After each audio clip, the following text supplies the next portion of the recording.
Hello everyone, welcome back to my channel. मैं बबीता आप सबका बहुत बहुत स्वागत करती हूँ अपने YouTube channel Charkhi Dadri vlogger पर। तो आज मैं आपके साथ कोई व्लॉग शेयर नहीं कर रही और ना ही मैं आपके साथ आज कोई रेसिपी शेयर कर रही हूँ। मैं आज आपके साथ कुछ बात करने वाली हूँ और बात करने वाली हूँ मैं औरतों की सुरक्षा को लेकर।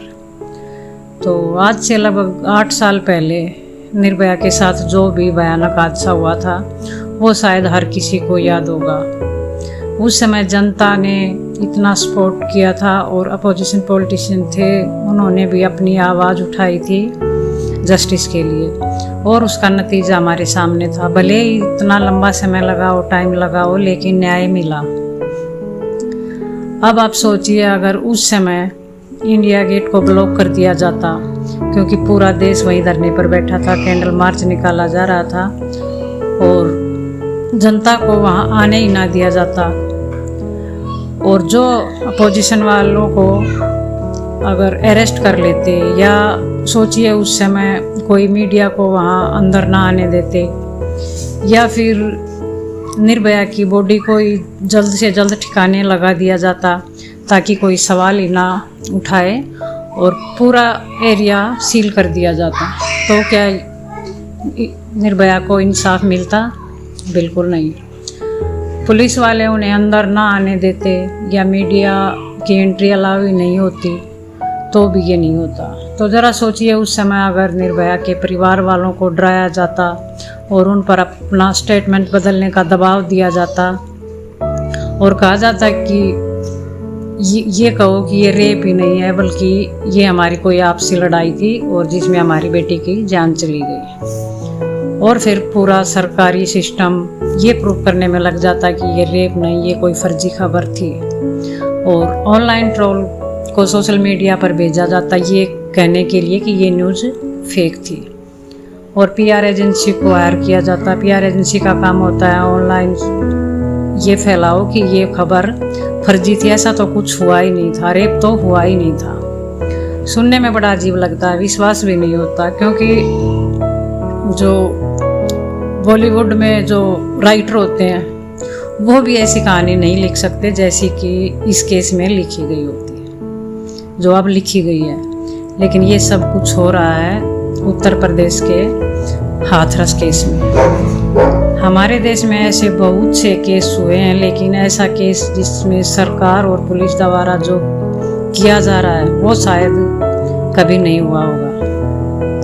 जहाँ जनता को रोका जाता हो और मीडिया को रोका जाता हो और फैमिली को इस हद तक टॉर्चर किया जाता हो और उस पर पहरा बिठा दिया जाता हो और ना ही उनसे किसी को मिलने दिया जाता हो या फिर उनसे फ़ोन छीन लिया जाता हो, तो ऐसा शायद कभी नहीं हुआ होगा।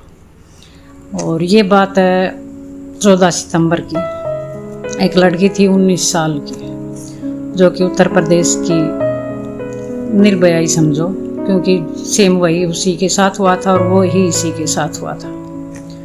तो जिसके साथ ये घिनौना काम हुआ था वो सिर्फ 19 साल की लड़की थी। शुरू में पुलिस और कुछ नेताओं का ये कहना था कि ऐसा कुछ हुआ ही नहीं, लेकिन उसकी माँ का जो स्टेटमेंट आया था वो आप सब ने सुना ही होगा और ये सोशल मीडिया पे खूब वायरल भी हुआ था।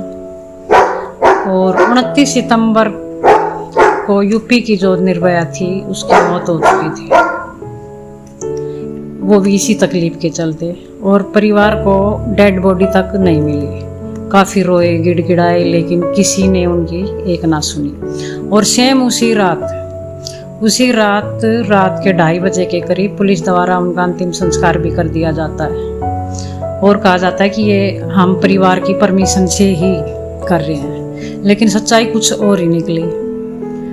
जर्नलिस्ट तनुश्री पांडे, जो कि जिसका आपने यूट्यूब पे भी सोशल मीडिया पे हर जगह आपने उसका जो बयान था वो आपने सुना ही होगा, वो वहाँ मौजूद थी और उसकी वीडियो भी वायरल हुई थी कि वो पुलिस अधिकारी से बार बार यही पूछ रही थी कि ये क्या हो रहा है, ये यहाँ क्या जलाया जा रहा है, लेकिन किसी ने इस बात का उसको कोई जवाब नहीं दिया। तो वो वहाँ उस टाइम मौजूद थी और उसका कहना है कि किसी के वहाँ जाने की परमिशन नहीं थी।